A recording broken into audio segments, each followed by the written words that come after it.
ورفعت عيني للسماء أرى بها أرى بها. Seperti kita ketahui, selain jadi penyanyi, Haji Rhoma Irama juga aktif sebagai pendakwah. Ia seringkali diundang untuk mengisi pengajian karena ilmunya di bidang ilmu agama yang tak diragukan lagi. Kendati demikian, beliau pernah mengalami kejadian yang tak bisa disebut hal biasa, di mana ketika ia tengah membahas nasab palsu para Habib serta ajaran-ajaran Habib yang menyimpang, tiba-tiba ada sekelompok orang mengendarai motor datang ke pengajiannya, lalu menggeber-geber motor mereka sekeras-kerasnya. Diduga, orang-orang tersebut adalah para muhibin Habib yang tersinggung atau orang-orang suruhan Habib.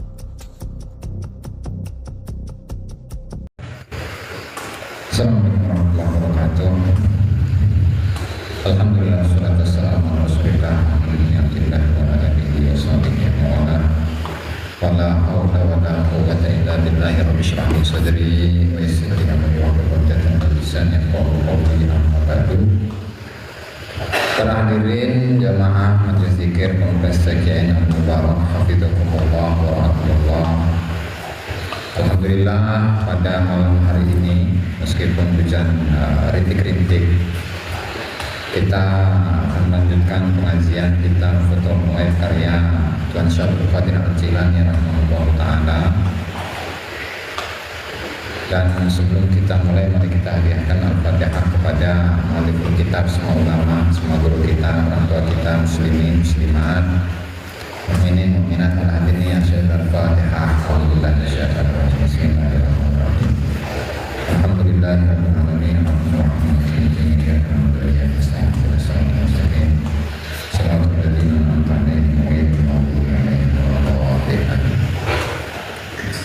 Bismillah, alhamdulillah, salatu wassalamu ala rasulillah, amma ba'du. Para hadirin semuanya, dimana kita sampai pada pembahasan yang ke-52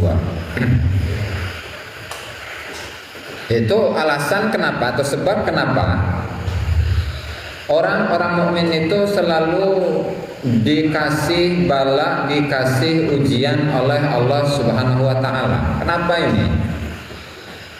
Aya nu usaha, ada yang usaha gagal deui. Aya nu hayang kawin, gagal deui. Mas aya. Oh aya, masalah. Hayang kawinnya. Waduh, ya. Ada yang usaha, ada yang nanam modal, ada yang bikin ini, ada yang jualan segala macam, gagal deui bae, ampun aingnya. Dan ternyata itu ada tujuan. Ada tujuan itu.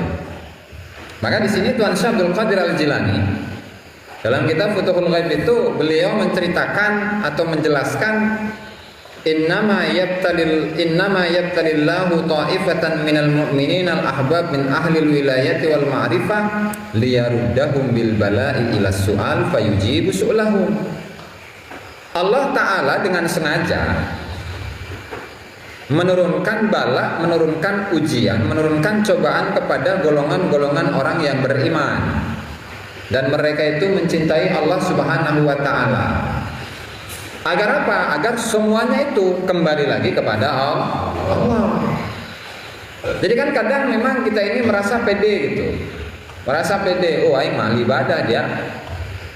Aing mah ahli ibadah, aing mah ahli selawat, aing mah ahli zikir. Saya mah ahli zikir, saya ahli ibadah, saya ahli sholat, saya ahli ilmu, saya ini adalah ulama, saya ini orang besar, saya ini sudah hafal Al-Quran, saya ini hafal kitab. Tetek dongeng.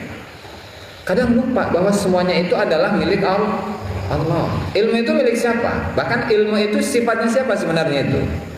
Wujud kidam baqa mukhalafatul lil hawadisi Iyamuhu binafsihi wahdaniyat kudrat iradat. Terus beresetan naon eta duh? Ilmu. Jadi ilmu itu sifat wajibnya Allah Subhanahu wa taala. Nah, sementara kadang kita ini merasa bahwa kita ini orang berilmu, padahal ilmu itu milik Allah Subhanahu wa taala. Sifatnya Allah Subhanahu wa taala.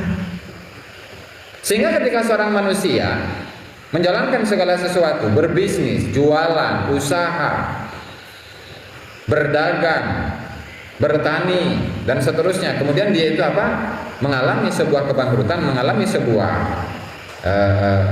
tidak untung lah, kerugian. Maka sebenarnya Allah Ta'ala itu menginginkan dirinya agar dia itu kembali kepada Allah. Gimana caranya? Liyaruddahum bil bala'i ila su'al, agar manusia-manusia ini, orang-orang mukmin ini kembali kepada Allah untuk minta lagi kepada Allah. Kenapa? Ya karena awalnya dia terlalu pede gitu kan. Saya ini adalah keturunan Nabi, Cak Habib. Saya ini adalah cucu wali. Saya ini orang berilmu. Saya ini orang yang tidak pernah susah. Itu. Nah, tiba-tiba dia itu mengalami apa? Mengalami ujian, mengalami cobaan, dibikin susah lah. Yang awal-awalnya dia itu mengaku sebagai orang suci, orang mulia, orang yang keturunan wali, keturunan Nabi, malah sekarang banyak orang yang nolak. Sekarang dia itu tidak menjadi orang yang dimuliakan oleh masyarakat. Nah, makanya dalam sebuah ayat Al-Quran itu di surat Al-Ankabut ayat 2-3, ahasiban nasu an yutraku ay yaqulu amanna wa hum la yuftanun. Apakah orang-orang akan dibiarkan oleh Allah Subhanahu wa taala mereka berkata kami beriman? Artinya orang-orang manusia-manusia ini mengatakan kami ini adalah orang yang beriman, kami ini orang mukmin. Terus mereka begitu saja dibiarkan gitu hidup enak, sejahtera, kaya raya dan seterusnya tanpa ada ujian, tanpa ada cobaan dari Allah Subhanahu wa taala. Wa hum la yuftanun. Sementara mereka itu enggak diuji oleh Allah taala, enggak bakalan. Ahasiban nasu ayyutraku ayyaqulu amanna wa hum la yuftanun. Wa laqad fatanna alladziina min qablihim, sungguh kami itu telah menguji orang-orang pendahulu mereka. Wal falya'lamanna Allahu alladziina shadaqu wal ya'lamannal kadhibin.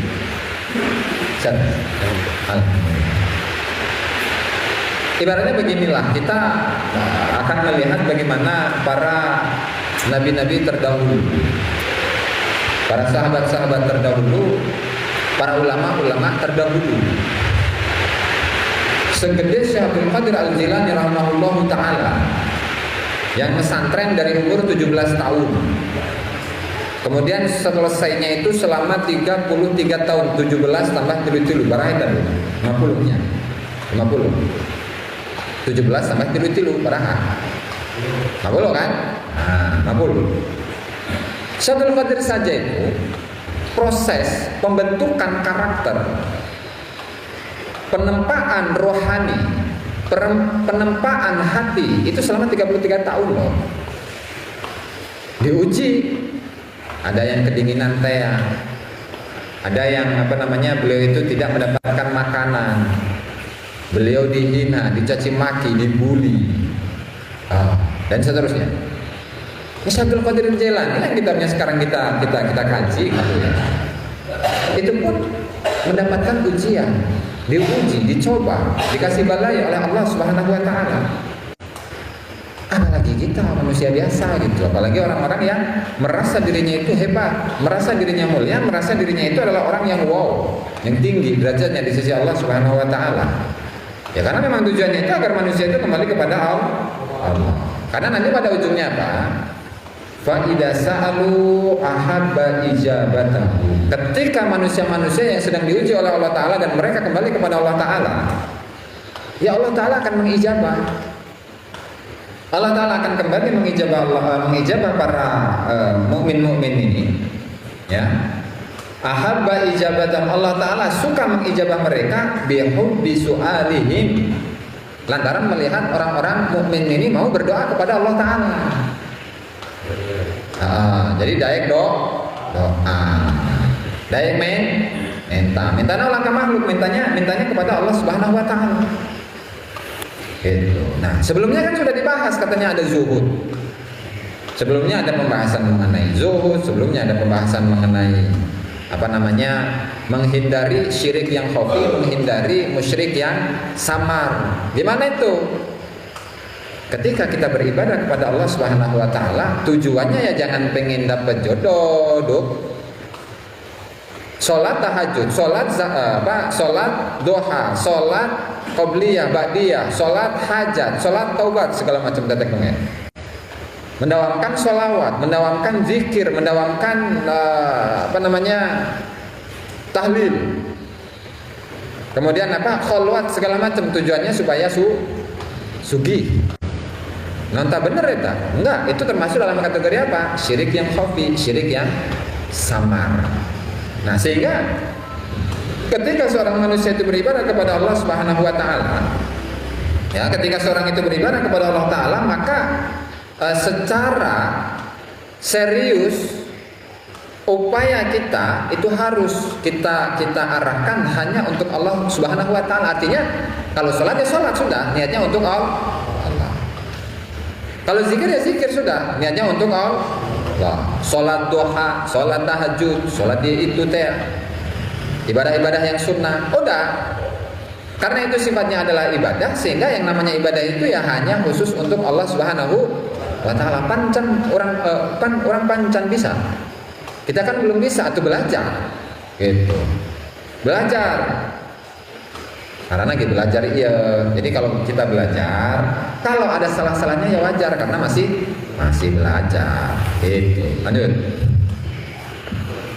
Nah, terus bagaimana dengan ijabahnya Allah Subhanahu wa taala itu?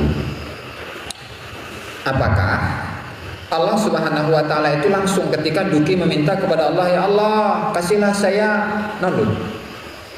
jodoh, hanya kawin meureun. Nah, eta lah. Ya Allah, kasih saya jodoh.